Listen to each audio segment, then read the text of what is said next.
Je veux rentrer au bercail, retourner entre Mercure et Vénus. Je veux rentrer au bercail, avant de partir je t'inocule un virus. Je veux rentrer au bercail, pour échapper au gouvernement russe. Je veux rentrer au bercail, quand je rentrerai je te défoncerai la... Non, non, non, non, sérieux, c'est pas possible. C'est pas possible. À chaque fois que je fais un truc dans le genre, ça part toujours en couille. Bon, ben, coucou les internets. Coucou. Internet!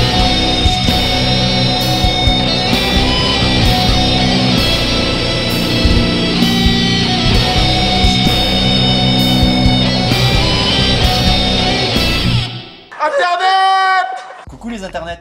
S'il y a des sujets assez sensibles à traiter, Ouais, parce que tous les sujets sont sensibles pour toi. Sensible, tu l'es. et tu me flingues mon intro là. J'ai été, durant mes jeunes années, un passionné de SF et de films surtout traitant de vie extraterrestre. Des films comme Enemy Mine, E.T., Alien, Rencontre du troisième type. Bonjour, je suis le troisième type. Ou Starship Trooper ont bercé mes jeunes années. J'ai continué à chiner dans ce genre de film avec des productions comme The Signal ou alors District 9. Et tu vas nous parler des pornos? Mais bordel! D'abord, on appelle ça du hentai. Et ce sont pas des extraterrestres, ce sont des tentacules. Il y avait pas que dans les films que j'adorais ça, il y avait aussi dans les jeux vidéo. Je me tapais des bons délires à saigner de l'alien dans le jeu éponyme. Sur Amstrad, c'était chaud, je flippais ma race. À l'époque, je me rappelle aussi de l'Arche du Captain Blood, sur Amstrad aussi. Ou encore, il y avait aussi Another World, Flashback, Dune. Bon, c'est plutôt SF que extraterrestre, mais oh, les Fremen quoi. Mais quoi, les femelles? Ou encore aujourd'hui avec Mass Effect par exemple, qui est une série SF qui a été encensée par la critique. Ou encore avec des jeux comme No Man's Sky, Alien Isolation, Gears of Wars, Halo. T'aurais pas une Xbox, toi? Mais à quel moment ma passion pour les petits hommes verts est partie en couille? Eh ben je vais vous le dire moi, bande de petits curieux. Je me rappelle d'une certaine organisation qui avait marqué mon enfance. Elle s'appelait XCOM. Ouais, une organisation parce que pour ceux qui connaissent le jeu, il est sorti en 1994 sous le nom de UFO Enemy Unknown. Mélangeant des éléments de RPG, tactique et de gestion. Rien que ça! Et que t'étais à la tête d'une organisation appelée XCOM. Merci, Capitaine Obvious. Le but du jeu, c'était de combattre l'invasion alien en chopant leur technologie et en étudiant les cadavres, pour pouvoir aller chercher leur base sur Mars, dans les reliefs de Sidonia. Non, non, non, non, non, pas cette chanson, j'ai jamais pu encadrer une news. Petit aparté, vous avez déjà vu les reliefs de Sidonia? Non, parce qu'il faut me dire quand même depuis quand les visages humains ressemblent à des monsieur patates. Je vous en supplie, tuez-moi. Mais attends, du coup, faut choper la técosse alien. Mais le plus rigolo, c'est que quand tu flingues un alien, tu peux pas choper son arme pour l'utiliser pépouze tranquille de suite. Ça serait trop facile. Faut que tu te ramènes à la base pour poser 50 scientifiques pendant 4 ans dessus pour pouvoir enfin t'en servir. Les copains, c'est bon, j'ai trouvé la gâchette. Mais ce qui me fait le plus rager, c'était l'émission qu'on appelait les terreurs aliens, où ces enfoirés Oula, tu deviens xénophobe toi. se précipitent tous ensemble sur une ville bien peuplée, genre Moscou, Tel Aviv, San Francisco ou Dunkerque, et vont foutre la misère à la population. Comme si buter des aliens c'était pas assez chaud, maintenant il faut te gérer les civils dans les pattes. Mais attends, c'est pas fini. Regarde bien, tu la vois cette saloperie à l'écran? Cet ennemi s'appelle une chrysalide. Pourquoi ça s'appelle une chrysalide? Parce que quand elle te touche, elle te fout un bébé dans le bide, et quand ton cadavre explose, ça fait une nouvelle chrysalide. Merde! Chrysalide, chrysalide, fais des petits dans ton ventre. Chrysalide, chrysalide, et c'est pas inspiré d'un film qu'on va voir juste après.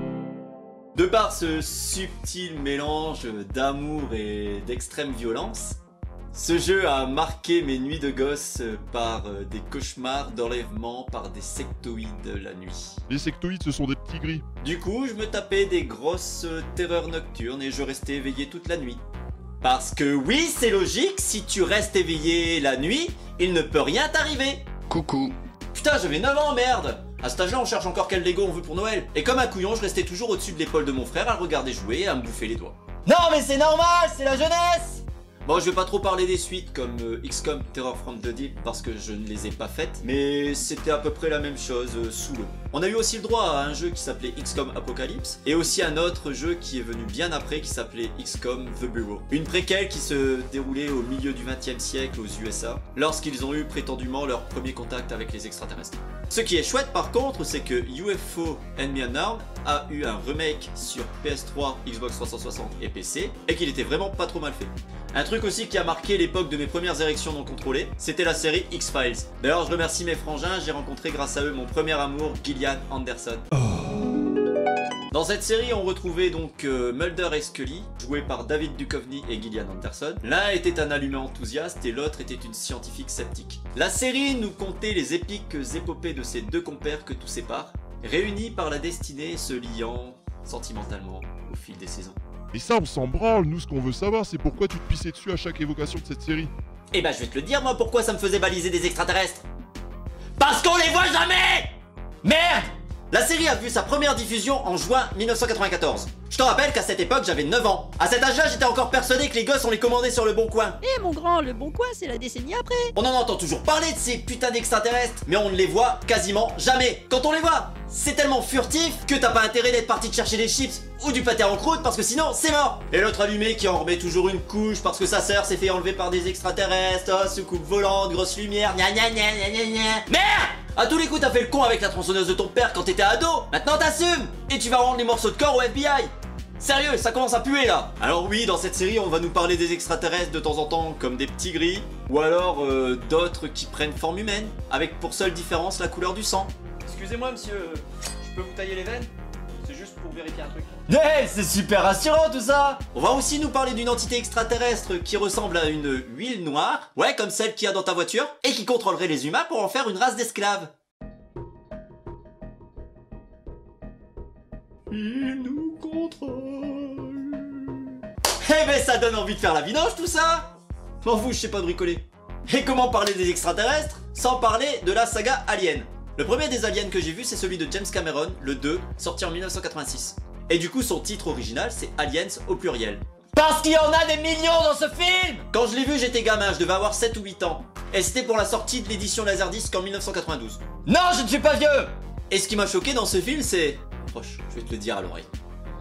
Absolument tout. Ils te foutent dans la Director's Cut une scène avec Newt et sa famille partis faire du camping. Mais t'avais dit qu'on ferait des knackis. Et ils tombent sur un vaisseau extraterrestre et... Quoi de plus normal que de sortir de la caravane pour explorer ce fameux vaisseau et revenir avec un facehugger sur la tronche. Putain, ils ont foutu aussi les décors dans une usine désaffectée de Londres et ils les ont laissés.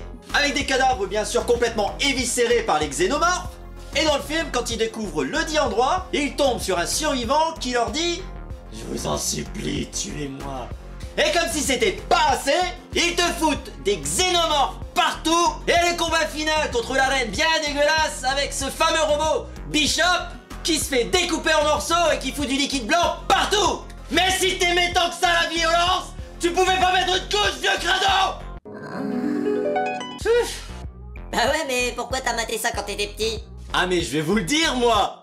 C'est parce que je suis le plus jeune d'une fratrie qui a au moins 10 ans de plus que moi. Merde.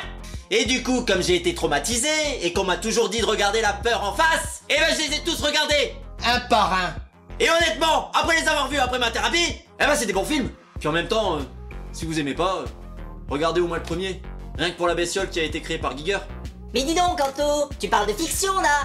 Mais les faits, tu crois pas que tu devrais parler de trucs qui se sont vraiment passés? Comme par exemple les expériences dans la zone 51, les crop circles, ou alors les apparitions d'ovnis? Toi, tu la fermes vite fait, oui, j'y viens. Eh ben tu veux que je te parle des crop circles? Eh ben très bien, on va parler des crop circles. Philippe! Oh, quoi? Lance un guillemet! Et dis donc, Anto, c'est quoi un crop circle? Eh ben mon petit Philippe, laisse-moi t'ouvrir une guillemet.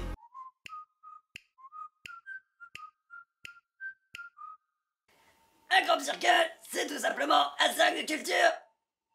Voilà. Attends, tu vas quand même nous dire c'est quoi des cercles de culture, non? On appelle ça aussi un agrogramme ou un agrogriffe. Mais putain, elles sont où mes fiches, bordel?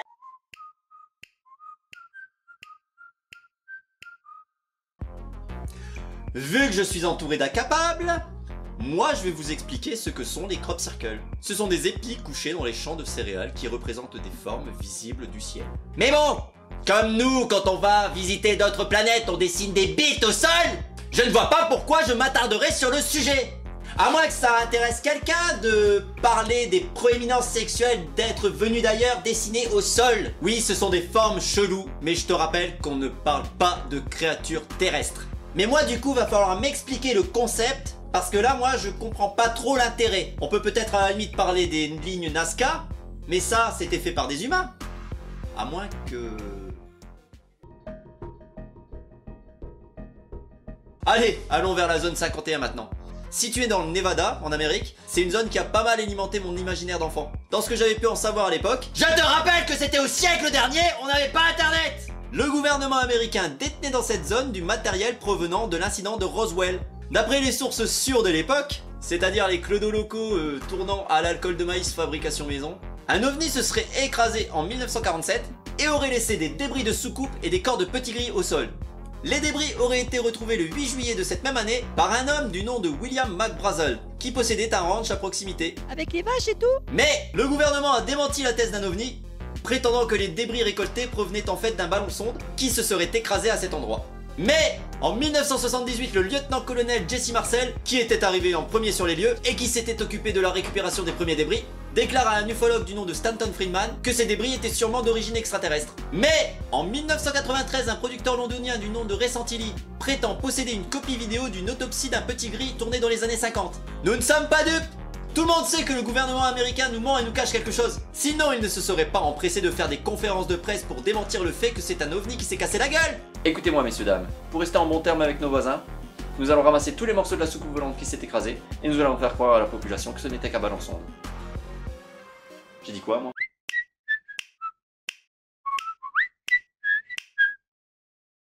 J'aimerais quand même apporter une petite précision. En 2005, Santilli a déclaré que sa vidéo était un faux document et que le corps de l'alien avait été créé en latex et rempli d'organes de mouton par un homme du nom de John Humphrey. Grosse ambiance pour les repas de fête. Ce qu'il faut se dire, c'est que la zone 51 est devenue un symbole de la pop culture liée à l'activité extraterrestre. Et qui dit symbole de la pop culture dit aussi sa vedette. Vous devez sûrement vous demander pourquoi je parle beaucoup des petits gris. J'ai pas parlé des reptiliens parce qu'honnêtement je m'en tape, il y a assez de complotistes comme ça autour de nous. C'est juste que dans mon imaginaire à moi, n'oublions pas à la base que je vous parle de mes terreurs nocturnes quand même. On préfère quand tu nous parles de tes rêves mouillés. L'extraterrestre de base se représente de petite taille avec une énorme tête ovoïde, de gros yeux noirs et la peau grise. Et dans beaucoup d'œuvres de fiction, c'est devenu l'archétype de la représentation extraterrestre. Mais c'est qu'ils sont jolis tout choupinous quand même ces petits gris. Ouais mais non! Quand j'étais gamin j'ai eu ce visage en tête durant toutes mes terreurs nocturnes. Toutes! Je reprends l'exemple de UFO and Me Unknown. Non mais si, UFO, enfin le jeu que je parlais de...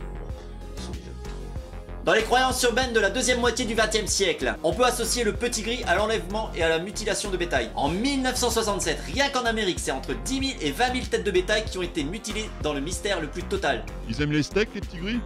Les animaux ont été retrouvés inanimés dans les champs, certains de leurs organes ayant été prélevés, après une découpe avec un instrument tranchant ou au laser. Les parties mutilées complètement cicatrisées, comme s'ils avaient été cautérisés avec précision. Un cas typique de mutilation animale, c'était une oreille enlevée, un œil ôté de son orbite, ou alors toute une série d'organes retirés avec une précision chirurgicale, comme si un rayon laser aurait découpé et cautérisé en même temps le corps de l'animal. Et bien souvent, ce sont les organes génitaux qui sont ciblés, que ce soit pour les mâles ou pour les femelles. Quand on vous dit qu'ils sont obsédés par les bites. Mais le plus troublant dans cette histoire, c'est qu'il n'y a aucune trace de lutte ou de sang sur le sol où est retrouvé l'animal. Cela laisse entrevoir deux choses. Soit l'animal a été transporté d'un endroit à un autre, impliquant que l'ablation des organes n'a pas été faite sur ce même lieu, soit que les mutilations ont été faites par des objets d'une technologie supérieure à la nôtre, qui ne laisse aucune trace. Ce qui est difficilement imaginable de nos jours en pleine campagne. Je vais pas tergiverser sur la véracité des faits. Les fermiers se retrouvent un beau matin avec leur bétail en morceaux, et du coup ce sont les extraterrestres. Très bien, passons là sur les croyances locales. Et bien là du coup dans le jeu UFO and Me Unknown, tu peux trouver dans les ovnis que tu attaques des salles de mutilation de bétail. Sauf que dedans, il y a du bétail mais il y a aussi des humains. Sur le coup je veux bien que nous aussi on ait des bouts de viande sur pattes et je veux pas faire de spécisme. Mais merde, quand t'as 10 ans que tu vois ça, comment tu réagis?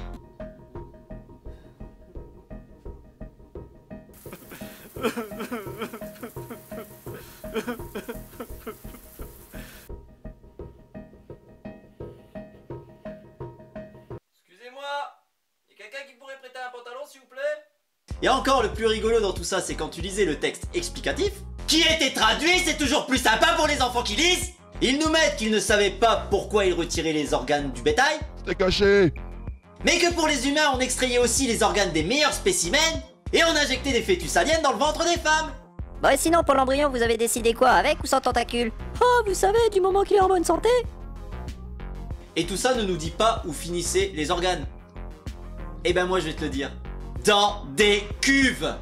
En continuant dans le jeu à buter des ovnis, on trouve des salles avec des cuves et on nous explique que les organes sont décomposés par des enzymes pour être ingérés par les aliens. Et tu sais ça fait quoi quand tu mets un bout de viande dans un pot d'enzymes? Guillemets!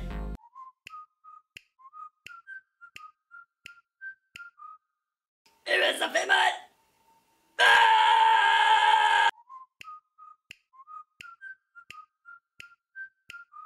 Bordel, on est des milkshakes! Après on se demande encore pourquoi je suis complètement allumé avec les trucs que j'ai vus dans ma jeunesse, même si c'était que de la fiction. C'est vrai qu'effectivement, avoir des voix dans sa tête, c'est un peu chelou. Bah ouais d'ailleurs, j'ai pas pris mes cachetons. C'est fini, tu peux reprendre une activité normale. Avant de cliquer sur la petite croix en haut à droite, je voudrais te remercier de suivre la série. Si t'as aimé, je t'invite à laisser un commentaire et un pouce bleu, et surtout, partage la vidéo sur les réseaux sociaux. Tu peux me suivre sur Twitter, Facebook et Instagram. Les liens sont dans la description de la vidéo. Je te remercie d'avoir regardé cet épisode. Je te fais des bisous.